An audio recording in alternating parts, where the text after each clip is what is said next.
एक युवक ने शादी के कुछ साल बाद पिता से कहा कि वह विदेश जाकर व्यापार करना चाहता है। पिता ने उसकी मंजूरी दे दी। युवक अपने माँ बाप और गर्भवती पत्नी को छोड़कर व्यापार करने विदेश चला गया। उसने विदेश में कड़ी मेहनत की और धन कमाया और वह बहुत अमीर सेठ बन गया। लगभग 15 वर्ष धन कमाने में बीत गए तो उसे वापस घर लौटने की इच्छा हुई। पत्नी को पत्र लिखकर उसने आने की सूचना दी और जहाज में बैठ गया। वह सेठ कुछ दिनों बाद अपने नगर पहुंचा। नगर के एक चौराहे पर ही उसने देखा कि एक व्यक्ति एक बोर्ड के साथ खड़ा था। उस बोर्ड पर उसने लिखा था बेशकीमती ज्ञान के सूत्र।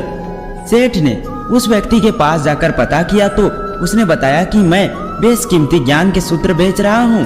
तो वह सेठ बोला, ठीक है, एक सूत्र मुझे भी दे दो। वह आदमी बोला, मेरे हर ज्ञान सूत्र की कीमत 100 स्वर्ण मुद्राएं हैं।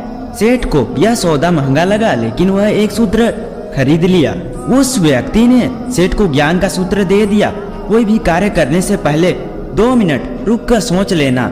सेठ ने वह सूत्र अपनी डायरी में लिख लिया। सेठ को अपने घर पहुंचते पहुंचते रात हो गई। सेठ ने सोचा, इतने सालों बाद लौटा हूँ तो क्यों ना सीधे पत्नी के पास पहुंचकर उसे सरप्राइज दूं। घर के चौकीदार को इशारा से अंदर कुछ भी कहने से मना कर दिया और सीधे पत्नी के कमरे में गया। वहां का नजारा देखकर वह चौंक गया। उसने देखा कि उसकी पत्नी के साथ एक युवक सोया हुआ था। यह देखकर सेठ गुस्से से आग बबूला हो गया। वह सोचने लगा कि मैं परदेश में उसकी चिंता करता रहा और यह यहाँ अन्य पुरुषों के साथ सो रही है।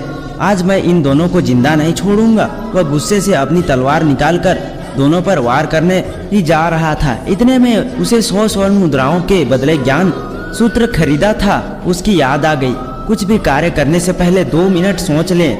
वह 2 मिनट सोचने के लिए रुका। उसने तलवार वापस पीछे हटाई, लेकिन वह किसी बर्तन से जाकर लग गई। बर्तन के गिरने की आवाज से पत्नी की नींद खुल गई। आंख खोलते ही उसने अपने सामने अपने पति को देखा। वह बहुत खुश हो गई और बोली, आपके बिना जीवन सुना सुना था। इंतजार में इतने वर्ष कैसे निकल गए ये मैं भी नहीं जानती हूँ। पत्नी ने इतना बोलकर पास सोए हुए युवक को उठाते हुए बोली, बेटा उठ जा, तेरे पिताजी आए हैं। युवक उठकर जैसे ही पिता को प्रणाम करने के लिए झुका तो माथे की पगड़ी सेठ के पैरों में गिर गई। उसके लंबे लंबे बाल बिखर गए। सेठ की पत्नी ने कहा, यह आपकी बेटी है, इसके सम्मान को कोई आँच ना आए, इसलिए मैंने इसे बचपन से ही पुत्र के समान पालन पोषण किया और संस्कार दिए हैं। यह सुनकर सेठ की आंखों से आंसू की धारा निकलने लगी। उसने पत्नी और बेटी को गले लगा लिया और सोचने लगा, यदि आज मैंने उस ज्ञान सूत्र पर अमल नहीं किया होता तो अवश्य में आकर कितना अनर्थ हो जाता। मेरे ही हाथों से मेरी ही निर्दोष परिवार खत्म हो जाता। दोस्तों, इस कहानी से हमें यह शिक्षा मिलती है कि जल्दबाजी में आकर कोई भी निर्णय ना लेवें, क्योंकि जब हम आवेश में होते हैं तो हमें अच्छे बुरे का ख्याल नहीं रहता है। इसलिए गुस्सा होने की स्थिति में कोई भी निर्णय ना ले। कुछ देर रुके और दिमाग ठंडा होने दे और फिर सोचे कि क्या सही है और क्या गलत है।